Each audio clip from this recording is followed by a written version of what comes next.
Good evening, and welcome to our program here on Inside Bicol. My guest for tonight is someone from Bicol. He grew up here. I'm sure that you'll be very much interested in the topic that we'll be discussing. We'll be talking about natural healing.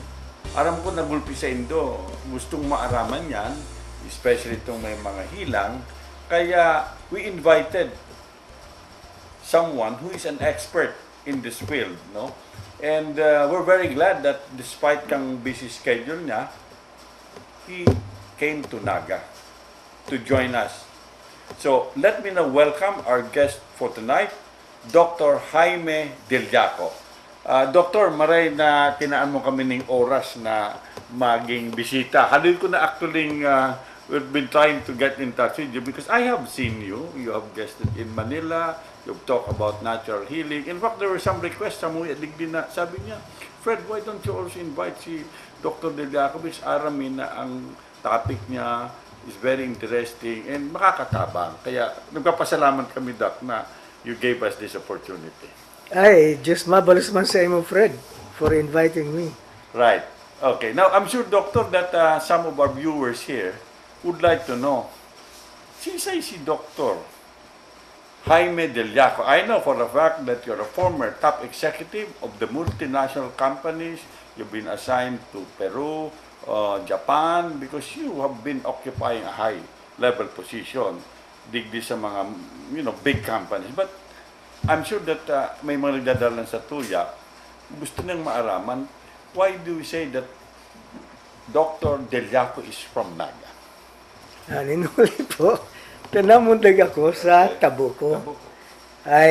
My elementary schooling was in the Tabuco Primary School, then Naga Central, and then the war broke out, World War II.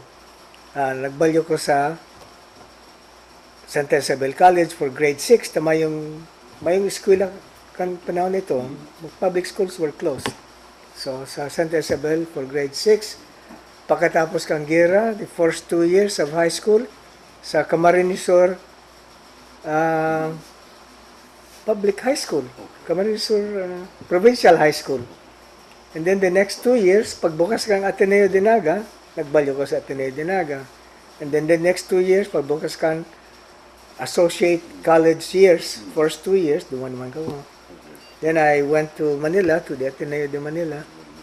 And after finishing at the Ateneo, I was offered by Rotary International a foundation fellowship.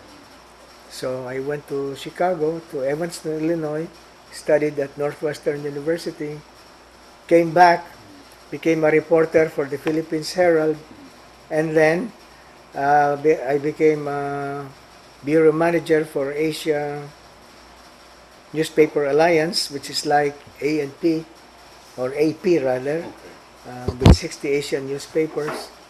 And the Ateneo got me as a journalism instructor, but after 1 year, they made me the chairman of the Department of Journalism.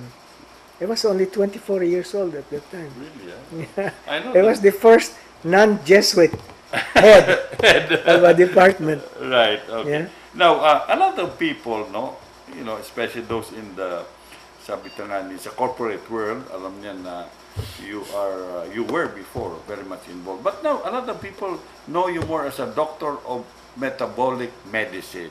Iya po. Siguro, doktor, gustong maaraman, ano inaapod ni metabolic medicine? Ano ang areas kayo?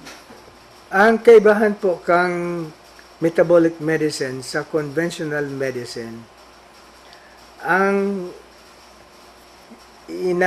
inuusar ming gamot sa mga tao is pagkakan, food, saka food supplements. Di po kami nagagamit ng mga pharmaceutical drugs. Ang conventional medicine po, they use pharmaceutical drugs. That's what they study in medical school. So they all know all about pharmaceutical drugs.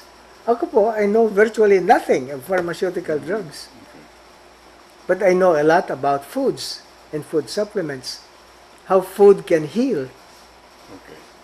For example, red ceiling labuyo. Did you not know that the DOH, Department of Health, has found that the lowest heart attack fatality rate in the whole country is 60 out of 10,000. And the highest is 3,000 out of 10,000. And the lowest is in Region 5. Ninhuli po, takitang mga Bicolano, makisili. Really, So, pwede pala yan, ano? Sili will save you from a heart attack and from a stroke. Okay. If you're having a heart attack in process, a stroke in process, just take 10 of the big 2 inches sili, or 20 of the small one, the 1 inch. Ramason mo in a cup of warm water. Inumun mo. It will stop the heart attack. It will stop the stroke. So, ang sili na, baratong mara, you can get sili, maski sain, di ba? Iya po.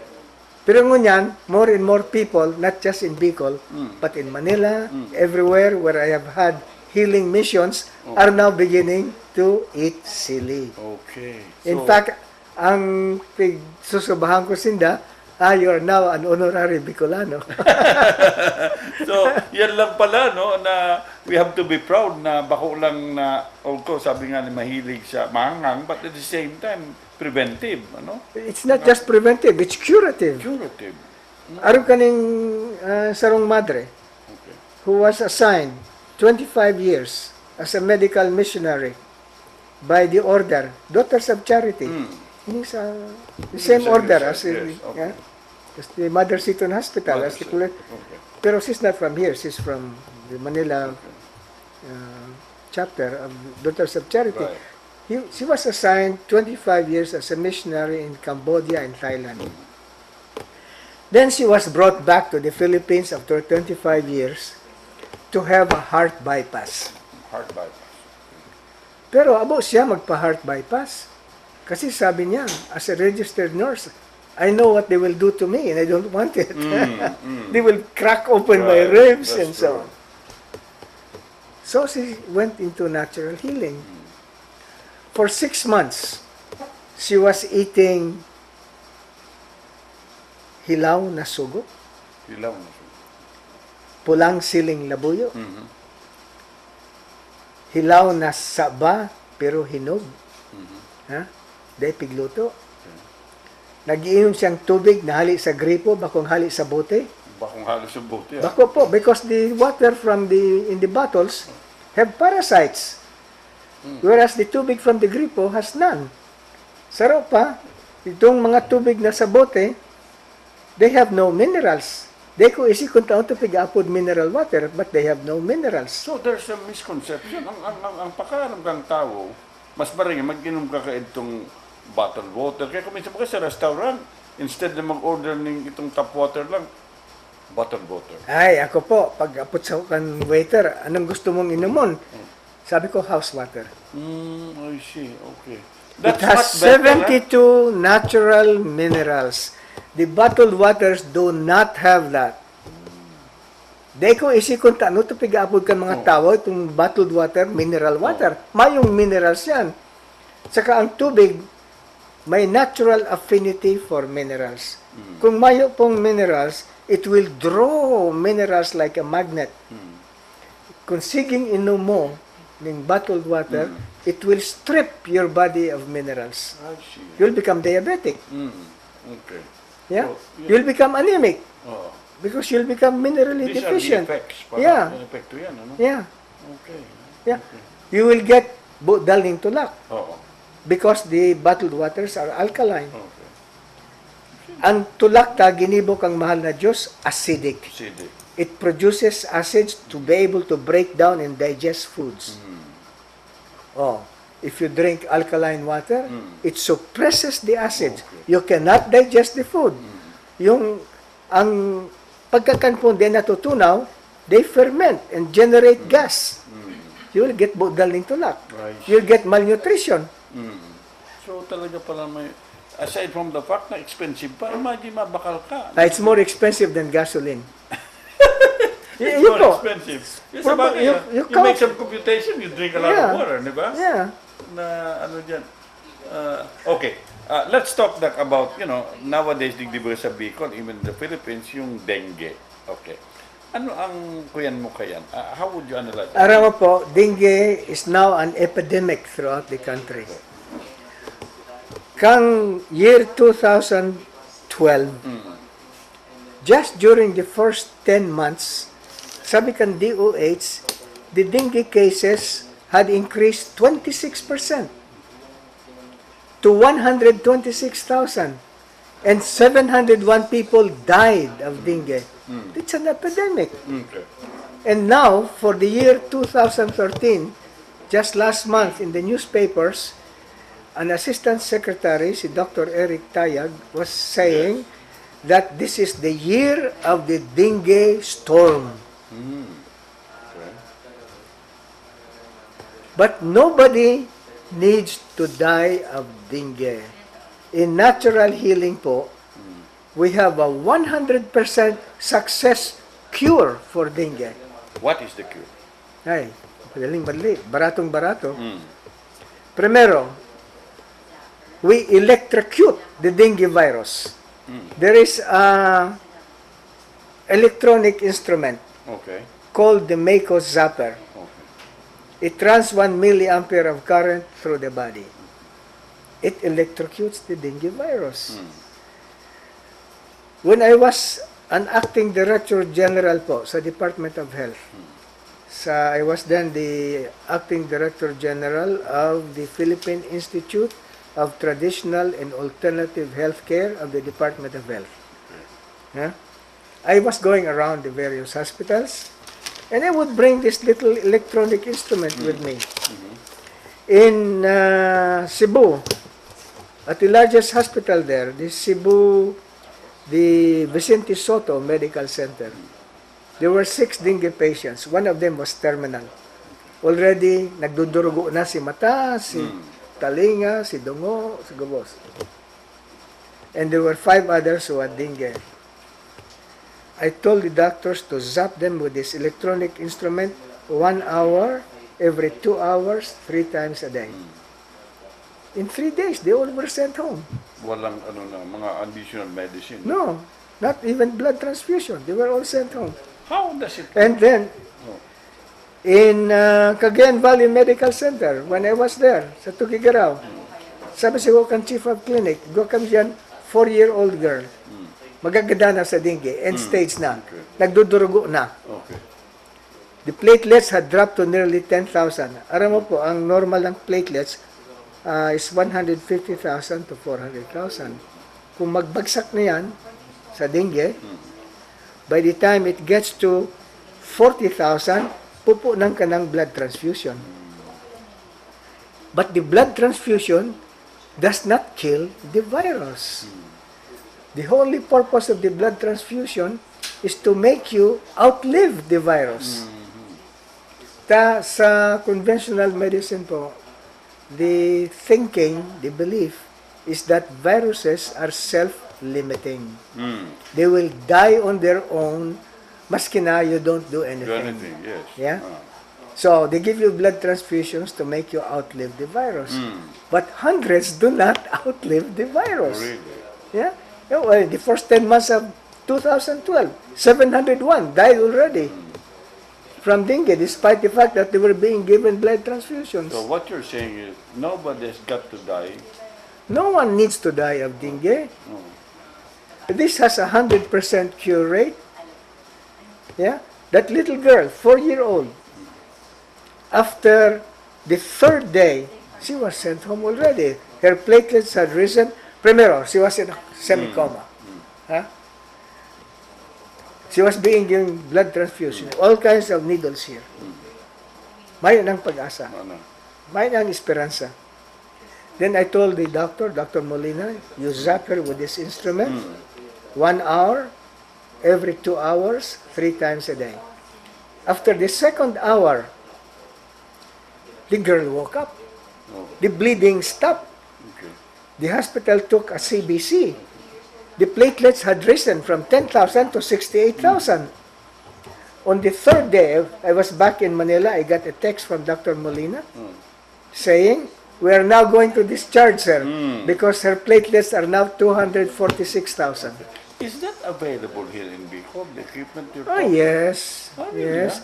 And it's very cheap Really? because it's locally made in Fairview, in Manila. The maker sells it for only 5,500. But it will cure dengue, Okay.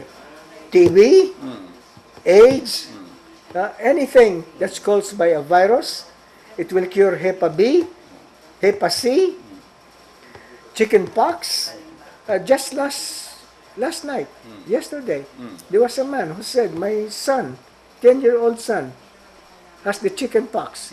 His fever is 39, and he's chilling, and he has all kinds of nagbagaratok. Okay, good. He zapped him last night and this morning. And this afternoon, he told me, my son is well. His fever is now only 36. Okay. Ano yun, Doc? Parang It's a small gadget. It's and a small gadget. And then how do you... It has two wires. okay, and then where do you connect the one? The wires are connected to electrodes. You hold them I see. left and right. Oh. The positive in the right, the negative in the left. You turn on the switch, and the light goes on, and the electrical current is now going through you. Okay. 1 milliampere of current. Okay. Not enough to kill a cockroach, Okay. but enough to kill all these microscopic animals. Okay. It can cure viruses. It cures TB anywhere from 2 weeks to 3 months instead of the 6 months of antibiotics. It can cure, hindi po, when I was having a healing mission in Davao, one woman came and said, I cannot bring my son for the consultations because he's not waking up, he's sleeping all the time. Okay. He was sent home from the hospital already. He has brain cancer. And they cannot cure him. And they cannot wake him up. They cannot feed him. So he's now at home. Can you please come and visit? So I went there, and sure enough, that 18-year-old boy was just like this, not moving, not talking. I checked him with what is called muscle testing in natural healing. It can tell you precisely what's wrong with a person without having to go through all these instruments. I found he had 3,400,000 hookworms in the brain that was causing his brain cancer. I see. I told the mother, you zap him with the Mako zapper, 1 hour every 2 hours, 3 times a day. Then I came back to Manila. Then I got a text from the mother. Sabi niya, after the 3rd zapping, my son woke up. He is now in the bathroom brushing his teeth. So talaga palang it works a lot. Oh, yeah. Wonders, huh? And then he Okay. sent me another text. He's now at the computer playing video games. Okay. We will pause for a while. When we return, we will also talk about other kinds of illness. So, dahil ka mo makalit.